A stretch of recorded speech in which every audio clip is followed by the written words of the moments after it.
সম্মানিত সাংবাদিকবৃন্দ, অত্যন্ত দুঃখের সাথে জানাচ্ছি, গত 14 তারিখ গভীর রাতে নূর মোহাম্মদ উজ্জ্বল কতিপয় সন্ত্রাসী ও স্থানীয় কিছু লোক নিয়ে রাতের অন্ধকারে বেআইনিভাবে আমার বাসার সংযোগকারী রাস্তায় একটি দলীয় ব্যানার সম্বলিত সাইনবোর্ড স্থাপন করে।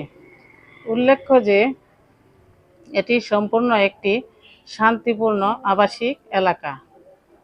এখানে কোনো দোকানপাট বা কোনো রাজনৈতিক দলের অফিস নেই।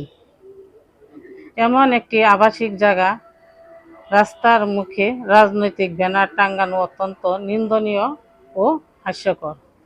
শুধু তাই নয়, আমাদের চলাচলের পথ সম্পূর্ণরূপে বন্ধ করে দেওয়ার জন্য রাস্তার মাঝখানে বালুর স্তূপ ফেলে রেখেছে।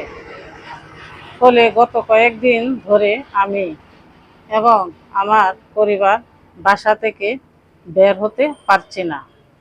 বর্তমানে আমার নিজ গৃহেই সম্পূর্ণ অবরুদ্ধ অবস্থা মানবেতর জীবনযাপন করছি।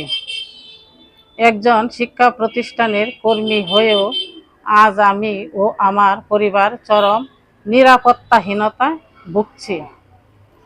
সংবাদ মাধ্যমের কাছে আমাদের বিনীত দাবি ও অনুরোধ, রাতের অন্ধকারে বেআইনিভাবে রাস্তা দখলকারী নূর মোহাম্মদ উজ্জ্বল ও তার সঙ্গী সন্ত্রাসী বাহিনীর এই অন্যায়ের বিরুদ্ধে দ্রুত আইনগত ব্যবস্থা গ্রহণ করা হোক।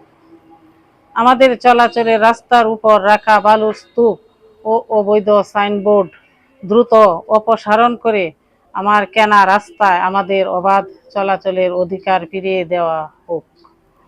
আমার পরিবারকে এই অবরুদ্ধ অবস্থা থেকে উদ্ধার করে সার্বিক জীবনের নিরাপত্তা নিশ্চিত করতে স্থানীয় প্রশাসন ও আইন শৃঙ্খলা রক্ষাকারী বাহিনীর আশু হস্তক্ষেপ কামনা করছি। আপনারা বস্তুনিষ্ঠ সংবাদের মাধ্যমে আমার এই অবরুদ্ধ জীবনের চিত্র তুলে ধরে ন্যায় বিচার পেতে সাহায্য করবেন এই প্রত্যাশা রাখছি।